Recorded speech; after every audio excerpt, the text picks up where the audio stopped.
Assalamualaikum warahmatullahi wabarakatuh. Perkenalkan, nama saya Nurul Hairunisa Arohmah dengan NIM 23070160152. Di sini saya akan memaparkan materi dengan judul Perubahan Kognitif pada Lansia dan kaitannya dengan Quran Surat An-Nahl ayat 70. Apa sih perubahan kognitif? Menurut Astutik, perubahan kognitif adalah bagian alami dari proses penuaan. Perubahan kognitif pada lansia terjadi secara alami akibat proses degeneratif. Degeneratif ini adalah penurunan atau kemunduran dari fungsi organ seiring waktu. Untuk materi di sini berarti kerusakan atau penurunan fungsi-fungsi saraf otak. Namun, tingkat perubahan ini bisa bervariasi antar individu, tergantung pada faktor genetik dan lingkungan. Jadi, nggak setiap lansia itu akan mengalami gangguan kognitif yang cukup berat hingga mempengaruhi kehidupan sehari-hari. Sebagian besar hanya mengalami perubahan kecil yang masih dalam batas normal, seperti kesulitan untuk mengingat detail sesuatu, tetapi dapat menjalankan aktivitas sehari-hari dengan baik. Lansia dengan fisik dan mental yang baik dan aktif cenderung mengalami pelambatan dalam proses penurunan kognitif. Oke, yang selanjutnya ada jenis-jenis perubahan kognitif. Di sini ada 5, yaitu penurunan memori. Adalah kesulitan dalam mengingat informasi baru atau mengingat kembali informasi lama. Jadi, lansia itu sering mengalami gangguan dalam memori episodik, yaitu memori yang mengingat kejadian spesifik dibandingkan dengan memori semantik, yaitu pengetahuan umum. Hal ini disebabkan oleh berkurangnya fungsi hipokampus di sistem limbik yang terdapat di otak yang berperan dalam penyimpanan memori jangka panjang. Contohnya itu kayak misal ada nenek kita itu lupa di mana naruh kacamata atau mungkin remote TV, terus juga beliau sering mengulangi cerita yang sudah pernah diceritakan sebelumnya. Kemudian juga bisa kayak susah untuk mengingat nama baru. Oke, yang kedua ada perlambatan proses kognitif. Lansia membutuhkan waktu lebih lama untuk memproses informasi dan mengambil keputusan dibandingkan orang yang lebih muda. Terjadi karena penurunan kecepatan transmisi sinyal antar neuron di otak. Meskipun kemampuan berpikirnya itu tetap ada, tapi waktu yang dibutuhkan untuk memahami, menganalisis, dan merespon suatu informasi menjadi lebih lama. Contohnya itu seperti butuh waktu yang lebih lama untuk memahami suatu instruksi baru. Terus juga sulit saat harus berpikir cepat dalam percakapan atau situasi yang mendadak. Oke, yang ketiga, ada kesulitan perhatian atau fokus. Lansia lebih mudah terdistraksi dan sulit mempertahankan fokus dalam jangka waktu lama. Di sini, fungsi korteks prefrontal yang ada di bagian depan lobus frontal dan berperan penting dalam pengambilan keputusan, perencanaan, kontrol emosi yang mengatur fokus mulai mengalami penurunan. Di Nah, hal ini itu membuat lansia kesulitan dalam multitasking dan rentang terganggu oleh rangsangan eksternal. Contohnya, sulit fokus saat membaca buku karena mudah terdistraksi oleh suara bising. Lansia juga tidak bisa mengerjakan 2 tugas sekaligus, seperti memasak sambil bertelepon. Oke, yang keempat, kesulitan pemecahan masalah. Menurutnya kemampuan berpikir logis dan menyelesaikan tugas yang kompleks. Di sini lansia mengalami penurunan fungsi lobus frontal yang menyebabkan lansia lebih sulit dalam berpikir strategis dan mengambil keputusan yang memerlukan banyak pertimbangan. Contohnya, kesulitan mengelola keuangan atau membuat perencanaan jangka panjang. Banyak lansia juga bingung saat menghadapi masalah sehari-hari, seperti menyesuaikan pengeluaran dengan anggaran. Oke, yang terakhir ada perubahan bahasa. Lansia sering mengalami kesulitan menemukan kata yang tepat saat berbicara, disebabkan oleh penurunan fungsi Broca area dan Wernicke area yang berperan dalam pemrosesan bahasa. Jadi Broca area itu adalah bagian otak yang terletak di lobus frontal kiri yang bertanggung jawab atas membentuk kata dan pemilihan kata. Nah, karena ini penurunan, jadi tuh para lansia itu kesulitan menemukan kata yang tepat saat berbicara. Bicara menjadi lebih lambat dan kurang lancar. Sedangkan Wernicke area adalah bagian otak yang terletak di lobus temporal kiri dan berfungsi dalam pemahaman bahasa dan makna baru. Karena di sini mengalami penurunan, jadi para lansia itu kesulitan memahami percakapan yang cepat atau kompleks. Para lansia juga biasanya kesulitan mengikuti percakapan yang panjang dan butuh waktu lebih lama untuk memahami teks yang dibaca.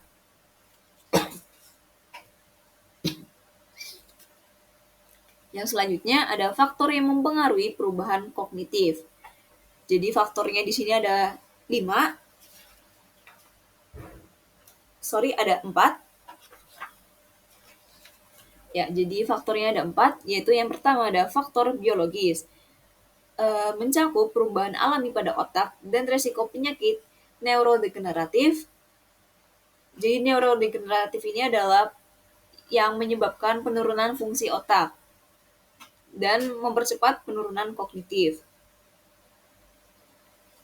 Jadi ada perubahan biologis pada otak lansia melibatkan penyusunan volume otak, penurunan neurotransmitter, dan akumulasi protein abnormal. Penyakit neurodegeneratif seperti Alzheimer dan demensia vaskular mempercepat kerusakan neuron, menyebabkan gangguan memori dan kognitif yang lebih signifikan. Jadi, yang pertama tadi ada Alzheimer. Ini terjadi karena akumulasi protein beta amyloid yang merusak sel saraf dan mengganggu fungsi otak. Alzheimer adalah penyakit neurodegeneratif yang progresif dan tidak dapat disembuhkan, ditandai dengan penumpukan protein abnormal di otak, yaitu beta amyloid dan protein tau yang menyebabkan kerusakan sel saraf dan penyusutan otak. Alzheimer ini adalah penyebab paling umum dari demensia dan menyumbang sekitar 60-80% kasus demensia yang ada.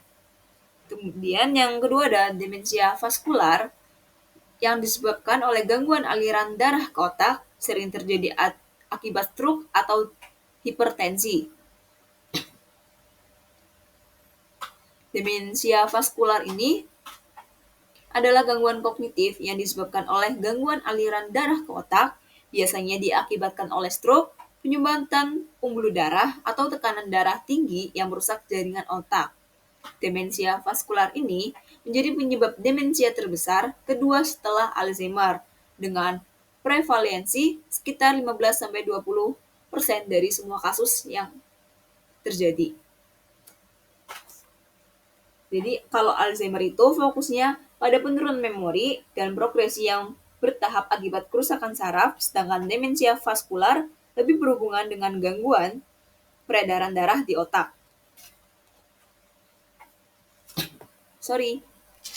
Oke, kemudian ada faktor psikologis. Ini merupakan keadaan psikologis seperti stres, kecemasan, dan depresi yang dapat mempercepat penurunan fungsi kognitif pada lansia. Jadi, jika lansia mengalami stres kronis dan depresi, meningkatkan kadar hormon kortisol atau hormon stres yang merusak sel-sel otak, terutama di area hipokampus yang berperan dalam memori. Lansia yang mengalami depresi cenderung menunjukkan penurunan kognitif lebih cepat dibandingkan mereka yang memiliki kesehatan mental yang baik. Contohnya itu, lansia sering merasa kesepian dan depresi dengan mudah, mengalami gangguan ingatan. Akan lebih mudah mengalami gangguan ingatan. Lansia yang mengalami stres berkepanjangan juga dapat menghambat kemampuan otak dalam menyimpan dan mengingat informasi.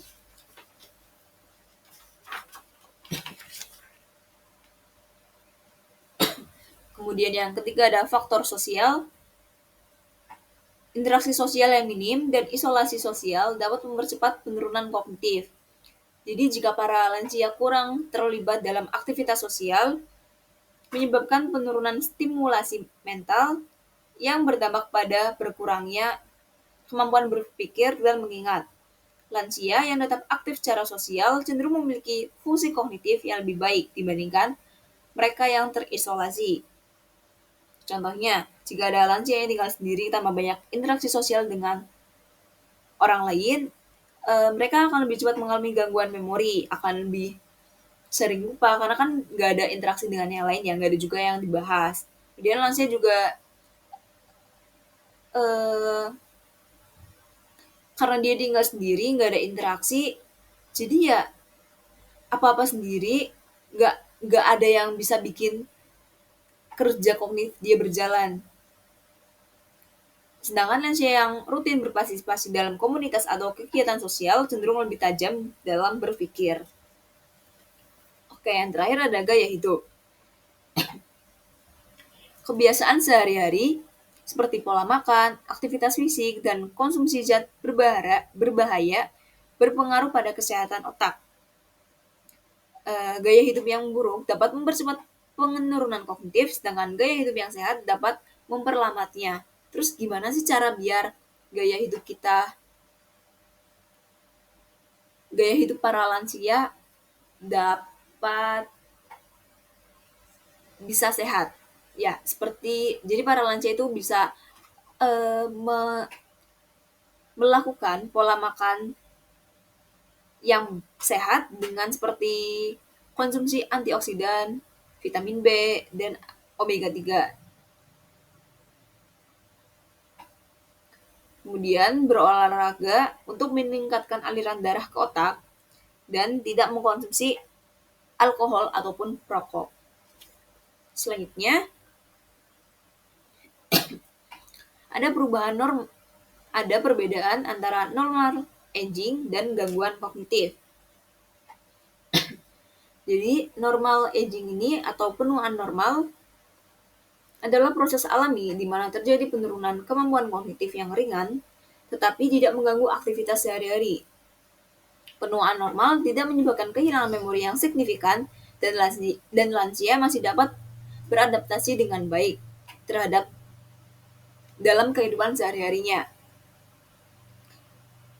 Contohnya itu kayak biasanya para kakek nenek kan kayak lupa nama orang, tapi dia ntar bisa nginget lagi. Itu juga kayak lupa naruh kunci, naruh kacamata, dan lain-lain. Nah, kemudian ada mild cognitive impairment atau gangguan kognitif ringan. Jadi MCI ini adalah kondisi di mana terjadi gangguan memori yang lebih sering dibandingkan penuaan normal, tetapi belum cukup parah untuk menjadi demensia. Lansia dengan MCI memiliki risiko lebih tinggi untuk mengalami demensia di masa depan. Namun, dengan gaya hidup sehat seperti yang sebelumnya sudah dijelaskan, penurunan kognitif ini masih bisa diperlambat. Contohnya itu kayak misal lupa kalau lagi ada acara penting dan susah banget buat nginget itu. Terus juga bisa sulit menemukan kata yang tepat saat melakukan obrolan dengan orang lain. Selanjutnya ada demensia. Demensia adalah kondisi penurunan kognitif yang parah dan mengganggu kemampuan seseorang untuk berfungsi secara mandiri dalam kehidupan sehari-hari. Ini itu disebabkan oleh kerusakan progresif pada sel otak yang berdampak pada memori, bahasa, pemecahan masalah, dan perilaku. Penyebab paling umumnya adalah Alzheimer dan demensia vaskular. Jadi untuk contohnya sendiri itu para lansia itu tidak mengenali, bukan susah lagi, tapi sama sekali nggak mengenali anggota keluarga atau tempat tinggalnya sendiri. Terus juga dia tuh tersesat di lingkungan yang udah ia kenal, padahal sehari-harinya dulu tuh dia sering, misal kayak ke taman yang ada di sebelah rumahnya, tapi dia tuh kayak buat balik lagi ke rumah itu udah susah. Oke, selanjutnya ada cara menjaga kognitif lansia. Yang pertama, bisa dengan stimulasi otak, yaitu melakukan aktivitas yang merangsang otak dapat membantu menjaga daya ingat dan fungsi kognitif. Bisa dengan membaca buku atau artikel, terus juga menulis jurnal, kayak menulis diary, bermain teka-teki silang. Kayak kan kalian kan pasti sering lihat kalau banyak orang tua itu main TTS atau mungkin sudoku dan catur itu juga paling sering. Bisa juga belajar keterampilan baru, kayak misal mainin alat musik sambil nemenin cucunya belajar juga. Kemudian yang kedua ada aktivitas fisik. Olahraga membantu meningkatkan aliran darah ke otak yang mendukung fungsi kognitif dan mencegah degenerasi saraf. Karena ini untuk lansia, jadi olahraga yang disarankan bisa jalan kaki, santai, nggak usah terburu-buru. Bisa juga yoga untuk menjaga keseimbangan dan fokusnya. Dan bisa dengan latihan angkat berbal, tapi yang enteng-enteng aja, yang kecil. Dan yang ketiga ada interaksi sosial. Berinteraksi dengan orang dapat membantu menjaga fungsi kognitif dan mengurangi risiko isolasi sosial yang berdampak negatif pada otak. Gimana sih cara buat meningkatkan interaksi sosial? Jadi para lansia ini bisa bergabung dalam komunitas atau kelompok lansia. Bisa juga kayak mereka itu ikut kayak kegiatan sukarela. Mungkin bisa di yang ada di sekitar rumahnya. Atau mungkin yang paling gampang itu eh, kan pasti di rumah itu ada keluarganya. Nah, itu bisa kakek nenek itu sambil bermain dengan cucunya itu juga bisa interaksi sosial. Oke, yang keempat ada pola makan sehat. Nutrisi yang baik dapat membantu menjaga kesehatan otak dan memperlambat penuaan kognitif. Makanan sehat yang disarankan itu ada sayuran hijau seperti bayam dan brokoli untuk vitamin dan antioksidan. Juga bisa konsumsi ikan seperti salmon, tuna yang kaya akan omega 3, kacang-kacangan dan biji-bijian untuk menjaga kesehatan otak. Juga buah-buah beri seperti blueberry dan strawberry yang tinggi akan antioksidan. Oke, yang terakhir ada tidur yang cukup. Tidur yang cukup ini akan berkualitas membantu otak dalam proses regenerasi dan penyimpanan memori. Kurang tidur dapat mengganggu konsolidasi memori. Konsolidasi memori ini adalah proses biologis yang mengubah informasi dari memori jangka pendek menjadi memori jangka panjang. Nah, selain konsolidasi memori, kurang tidur ini juga dapat meningkatkan stres dan mempercepat penuaan otak. Jadi para lansia ini bisa tidur selama 7-9 jam per malam, terus juga menghindari kafein atau makanan berat sebelum tidur. Kan biasanya sekarang banyak tuh yang kampanye-kampanye kalau orang tua itu pas udah jam 8 itu jangan makan lagi kan. Nah, terus juga menghindari bermain HP atau TV dulu sebelum tidur. Oke, selanjutnya ada perubahan kognitif dalam Quran Surat An-Nahl ayat 70. Di sini terjemahannya adalah, dan Allah menciptakan kamu, kemudian mewafatkan kamu, di antara kamu ada yang dikembalikan kepada usia yang paling lemah atau bikun, sehingga dia tidak mengetahui lagi sesuatu yang pernah diketahuinya. Sungguh, Allah Maha Mengetahui, Maha Kuasa.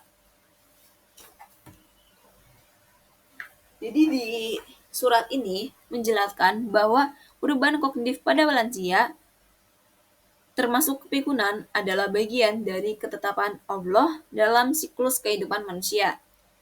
Ayat ini menyebutkan bahwa sebagian orang akan mencapai usia yang paling lemah, di mana mereka mengalami penurunan daya ingat hingga merupakan ilmu yang dahulu mereka ketahui.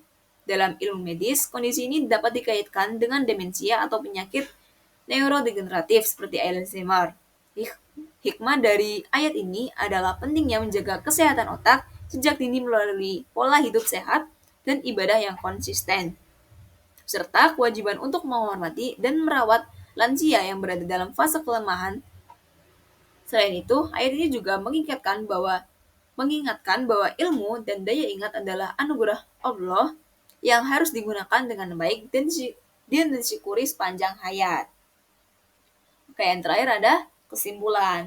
Jadi, perubahan kognitif pada lansia adalah proses alami penuaan yang dapat diperlambat dengan gaya hidup yang sehat. Faktor seperti genetika, pola makan, dan aktivitas fisik, serta stimulasi mental berperan dalam menjaga fungsi otak. Lansia yang rutin berolahraga, menjalani Mediterranean diet, tidur yang cukup, serta aktivitas secara sosial memiliki daya ingat dan kemampuan berpikir yang lebih baik. Selain itu, deteksi dini gangguan kognitif seperti MCI dan demensia sangat penting agar perawatan yang tepat dapat diberikan. Dengan menjaga kesehatan otak sejak dini, lansia dapat mempertahankan kualitas hidup yang optimal. Kamsahamnida. Ya, jadi sekian pemaparan materi yang dapat saya sampaikan. Kurang lebihnya mohon maaf apabila ada kesalahan kata dan tutur bahasa. Sekian dari saya. Wassalamualaikum warahmatullahi wabarakatuh.